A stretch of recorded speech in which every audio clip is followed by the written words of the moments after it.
guys, this is episode 2 of Gaming History, where we take a look at what led up to the video game crash of 1983 and the results that followed. We went over the first and second generation of consoles in the first episode. If you haven't watched it, it will be in the top right of your screen and in the description. Let's begin in 1980. The Atari 2600 had had some success since its release in 1977, but that all changed with Space Invaders. Space Invaders is so iconic that I don't think there's many people alive who haven't at least heard the name. It's still talked about 40 years later. Once Space Invaders came out, the Atari 2600 exploded in popularity. Everyone wanted it. Other companies saw how rapidly video games were exploding and decided to release new consoles of their own. Those being the Magnavox Odyssey 2, Intellivision, ColecoVision, and Vectrex. And with each new console, more and more games were being developed and released.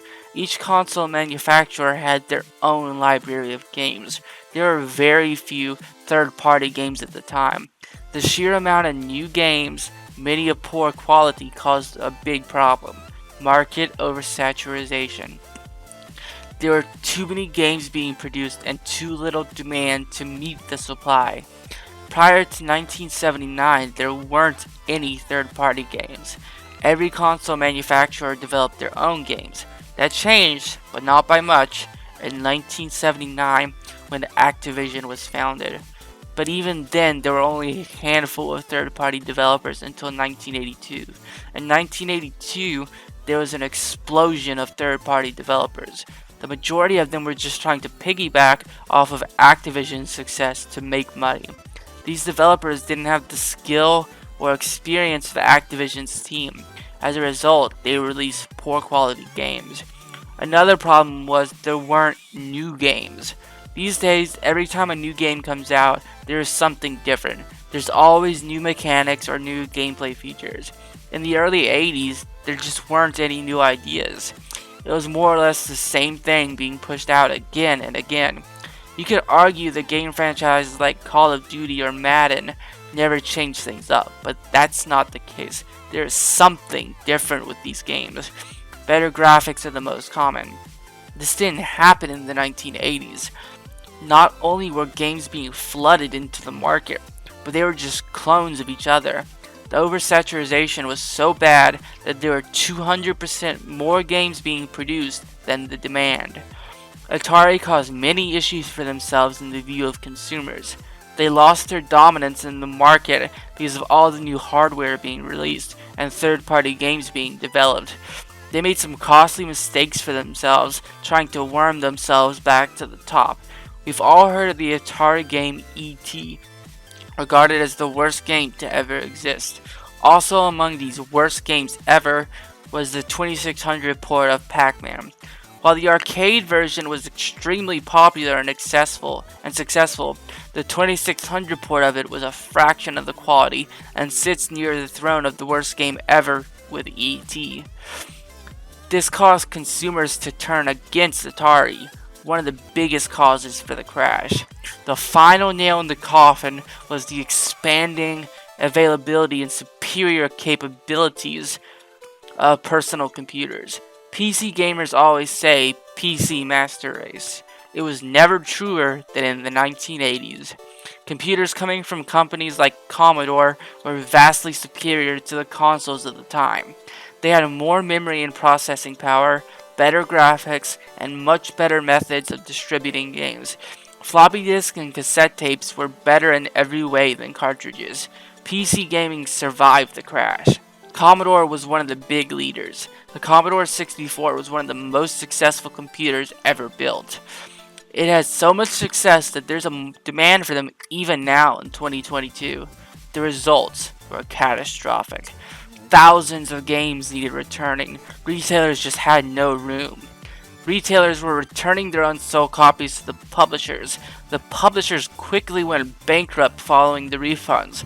The retailers were unable to return the games to now defunct publishers, so games that originally sold for $35 or $99 today were being put in bins and sold for $5 or $14 today.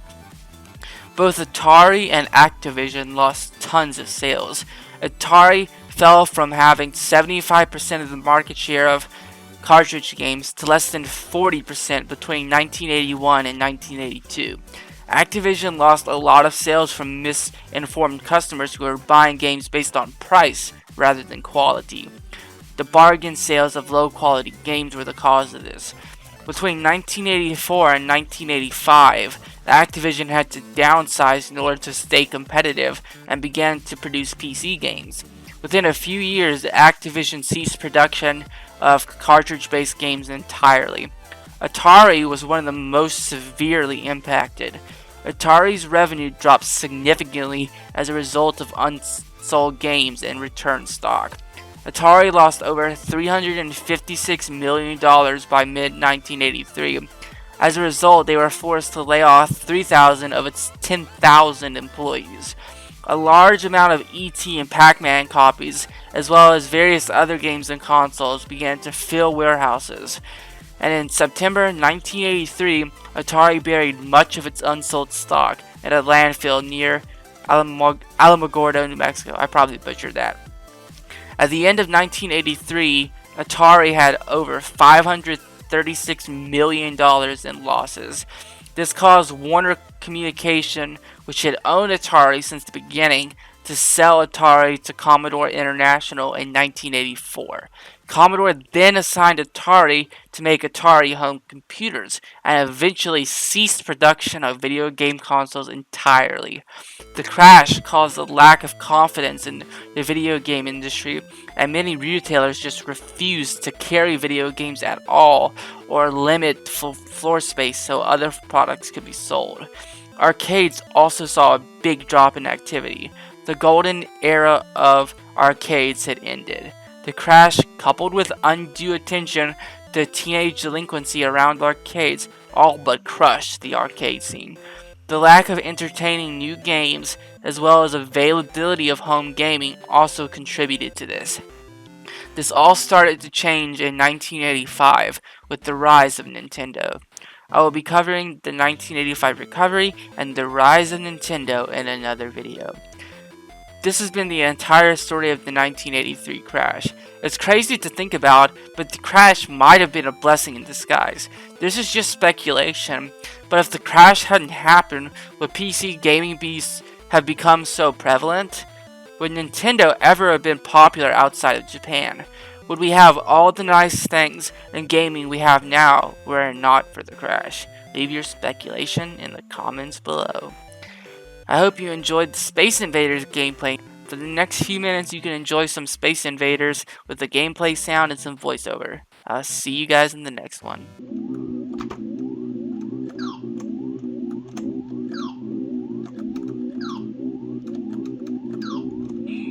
Couldn't hit him with crap. Oh no, I damaged my own thing. My own side.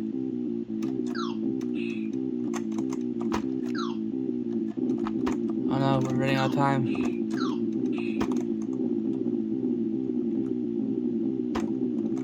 Come on.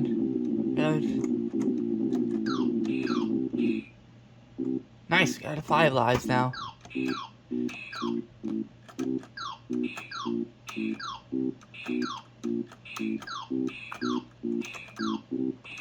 Gotta get this first row fast, they're so low now. There goes one of my lives. That's fine, I got 4 more.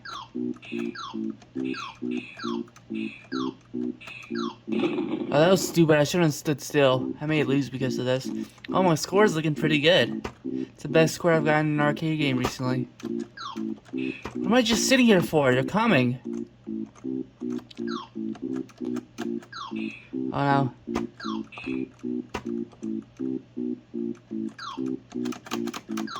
Got him at the last second. Oh wait, never mind, he had to go back anyway. I forgot about that. Oh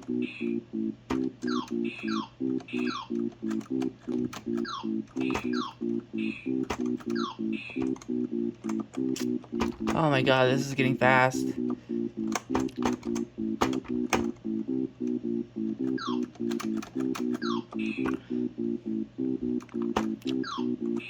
I'm losing my cover. I basically have no cover now.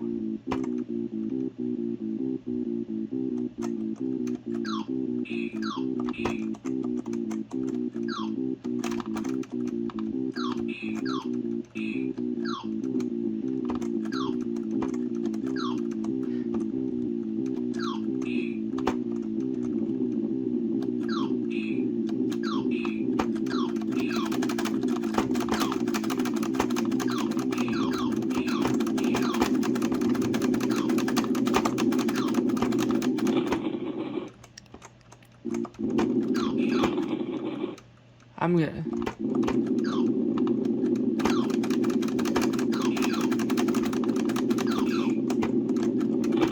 Oh, only 2 left.